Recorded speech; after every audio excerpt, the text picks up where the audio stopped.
Hello बच्चों, स्वागत है आप सभी का आपके अपने चैनल गॉड क्लासेस पर। तो बच्चों, आज की जो क्लास है उसमें इन्फ्रेंशियल स्टेट्स का एक और टॉपिक हम करने जा रहे हैं जो बहुत इंपॉर्टेंट टॉपिक है, क्योंकि आगे जब आप टी टेस्ट परफॉर्म करेंगे तो सबसे पहले आपको वहां पर हाइपोथेसिस सेट करना पड़ेगा। अब हाइपोथेसिस क्या होता है? जब भी आप किसी पॉपुलेशन के बारे में कुछ अजम्पशन देते हो तो वो अजम्पशन सही भी हो सकती है और गलत भी हो सकती है। तो वो जो सही और गलत होती है वही हमें पता करना है कि हमारे अजम्पशन सही है या गलत है। तो इसके लिए हम हाइपोथेसिस टेस्टिंग करते हैं। तो हाइपोथेसिस टेस्टिंग जब करेंगे तो एक हम क्रिएट करते हैं नल हाइपोथेसिस। नल हाइपोथेसिस का मतलब होता है कि जो अजम्पशन है और जो एक्चुअल वैल्यू है उन दोनों में ज़्यादा डिफरेंस नहीं है, बहुत कम डिफरेंस है या फिर नहीं है। ऑल्टरनेट हाइपोथेसिस होता है कि जो अजम्पशन है और जो एक्चुअल वैल्यू है उन दोनों में काफ़ी ज़्यादा डिफरेंस है। तो यहाँ पर हमें पहले सेट करना होगा कि जो स्टेटमेंट होगी हमारे पास उसके हिसाब से कि नल हाइपोथेसिस क्या है और ऑल्टरनेटिव हाइपोथेसिस क्या है। वो सेट करने के बाद फिर हम चेक करेंगे टी टेस्ट के थ्रू कि नल हाइपोथेसिस हमारा सही है या ऑल्टरनेट हाइपोथेसिस सही है।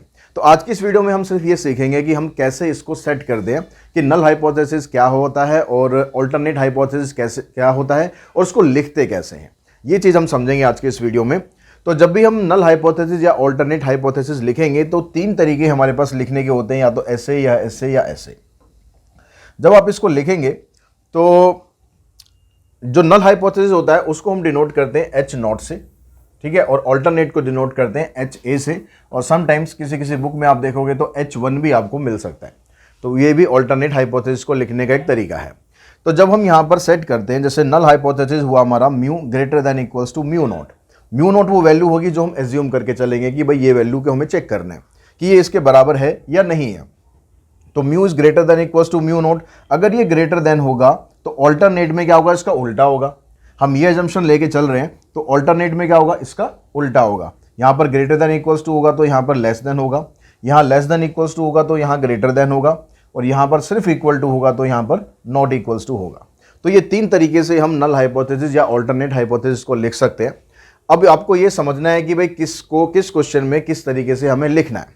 तो इसके लिए कुछ एग्जाम्पल से आप समझो कि भाई कैसे आपको लिखना चाहिए। सबसे पहले अगर हम बात करें, ये बहुत इंपॉर्टेंट टॉपिक है कि आप कैसे उसको सेट करोगे नल हाइपोथेसिस को या ऑल्टरनेट हाइपोथेसिस को। तो एक कहता है कि एग्जांपल आपके पास एक लिया कि एक पर्टिकुलर मोटर बाइक है जिसकी एवरेज फ्यूल एफिशिएंसी कहता है 40 किलोमीटर पर लीटर है। ये उसकी फ्यूल एफिशिएंसी होगी भाई 40 किलोमीटर पर लीटर। अब research and development department of that company developed a new fuel injection system to increase the average fuel efficiency.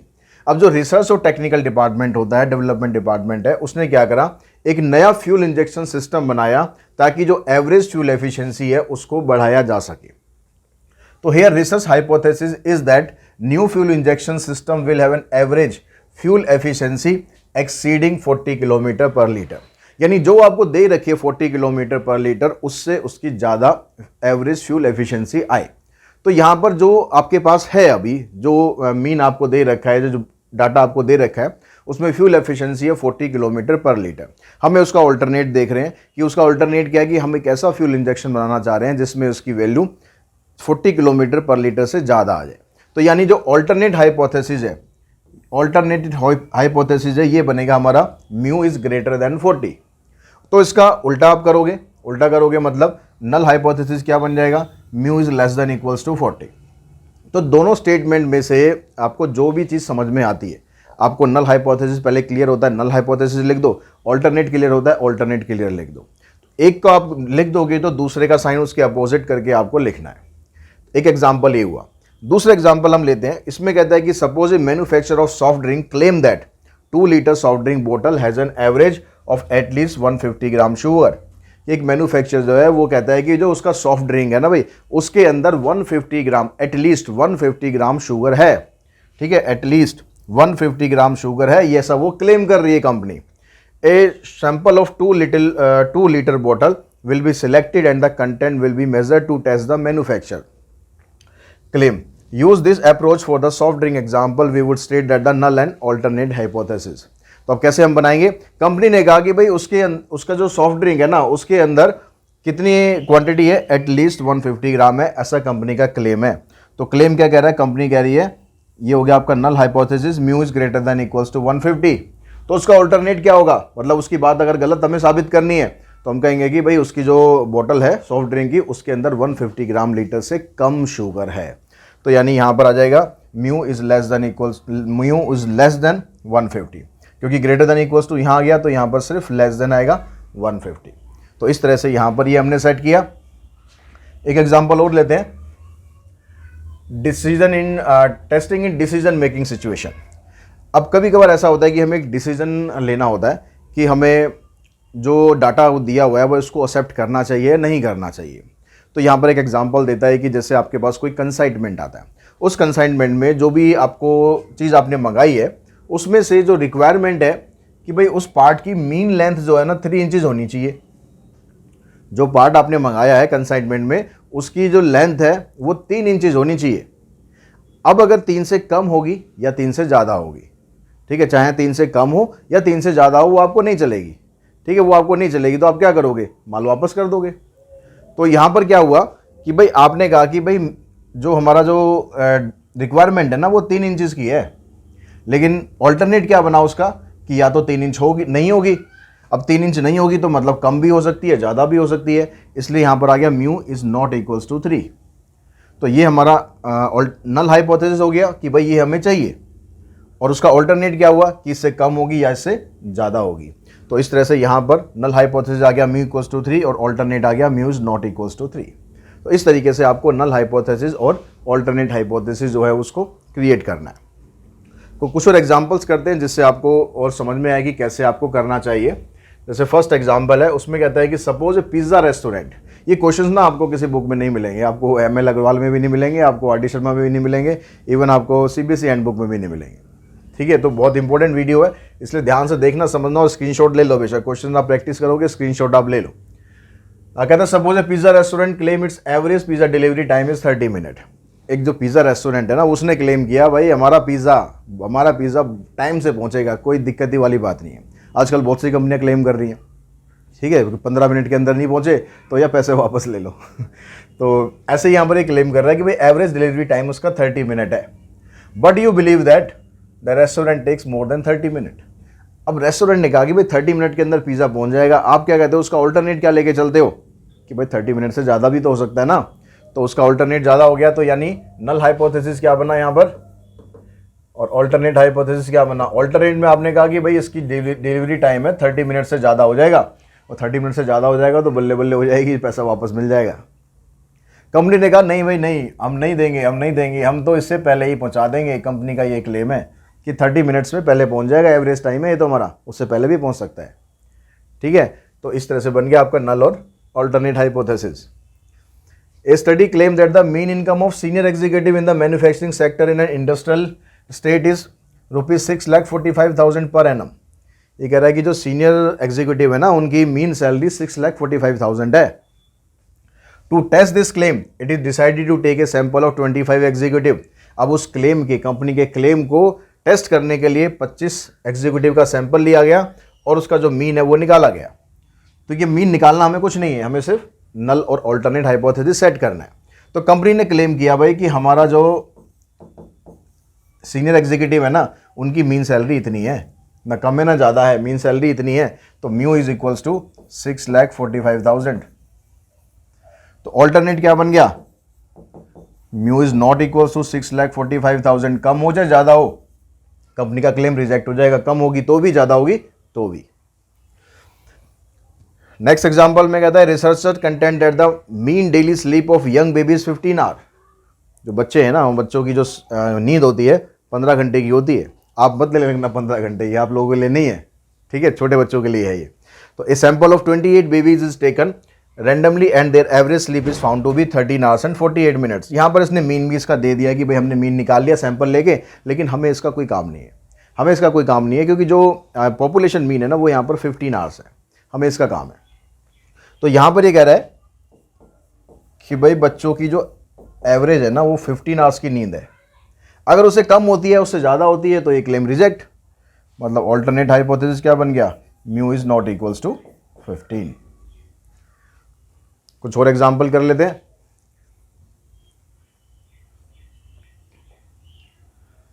कहता है company administrated an intelligence test to all its employ for a long period of time For all the 80,000 employee, the mean score was found to be 75 and the standard deviation is 12. A researcher wishes to study the theory that the top line supervisor of the company are more intelligent than the average. जो researcher ने क्या करा, उसको study करनी है कि जो company के जो टॉप लाइन सुपरवाइजर है ना, वो बाकी लोगों से, क्योंकि सुपरवाइजर है भाई और टॉप लाइन के सुपरवाइजर है, तो बाकी लोगों से वो ज़्यादा इंटेलिजेंट है। ऐसा उसने टेस्ट करने का सोचा कि for that A sample of 20 supervisor, और उसके लिए उसने 20 सुपरवाइजर का टेस्ट लिया। ठीक है, अब chosen randomly and their mean score is found to test the theory what should be the null and the alternate hypothesis.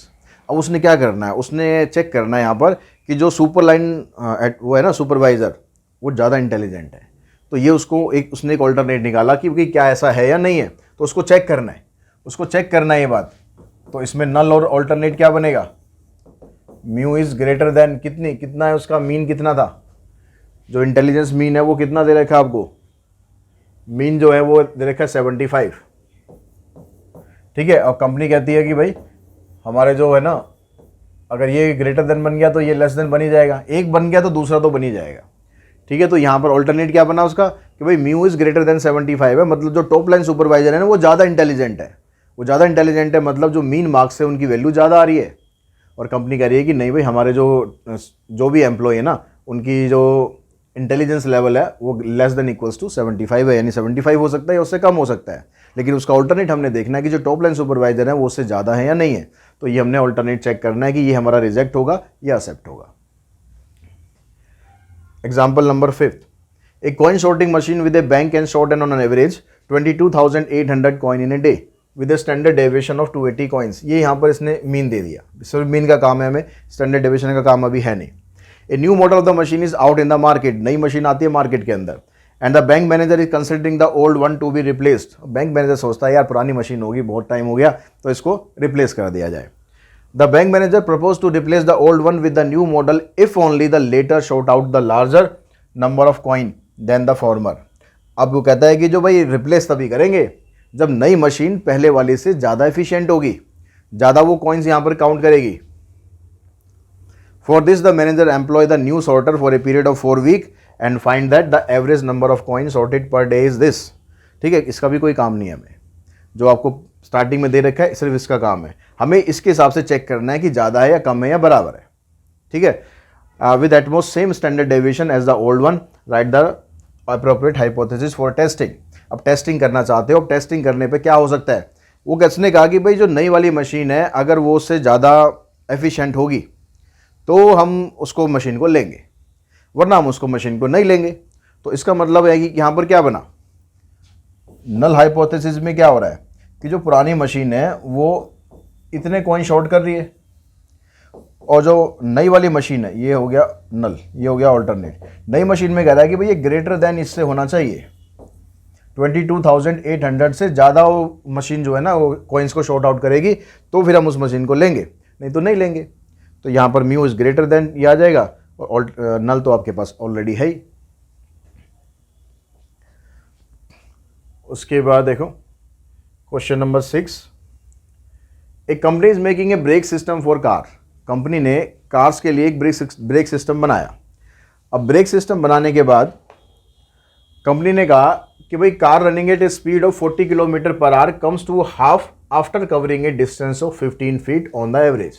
जब ब्रेक लगाते हैं हम कार में, तो कार पे ब्रेक लगाने के बाद जो स्पीड होती है ना उसकी 40 किलोमीटर पर आवर की स्पीड से अगर वो चल रही है कार, आपने ब्रेक अप्लाई करी, तो ब्रेक अप्लाई करोगे तो 15 फीट का डिस्टेंस तक जब कार पहुंचेगी तो स्पीड जो है वो आधी हो जाएगी।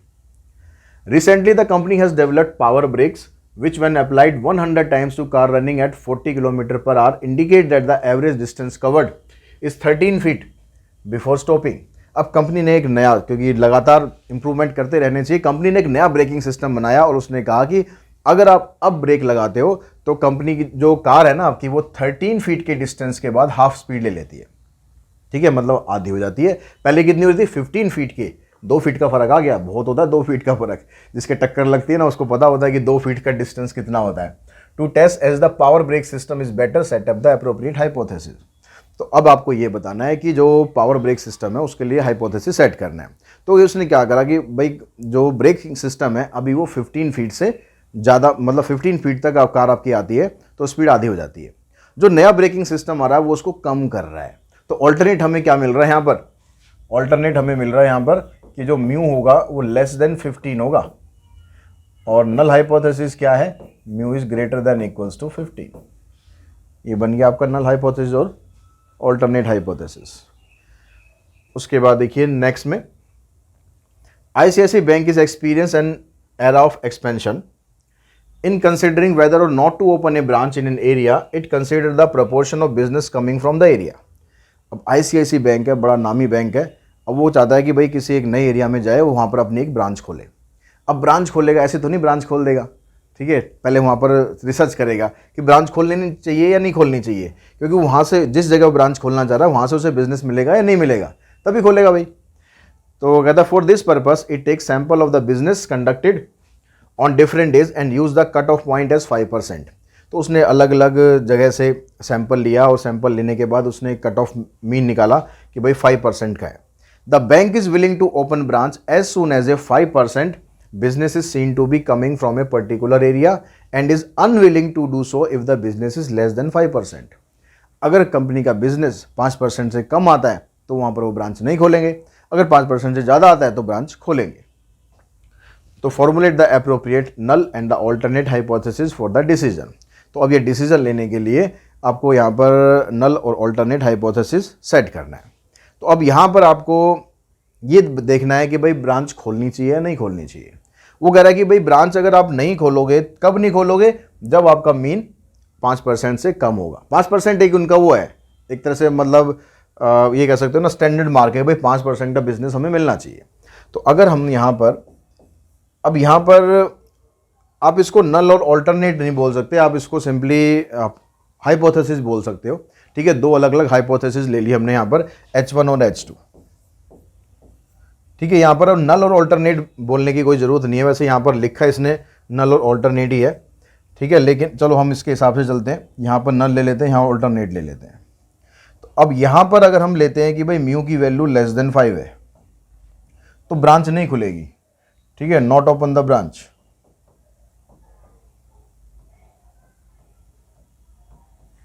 और अगर इसकी value greater than equals to 5 होगी तो ब्रांच खोल दो, फायदा होगा। इस तरह से आप सेट कर सकते हो,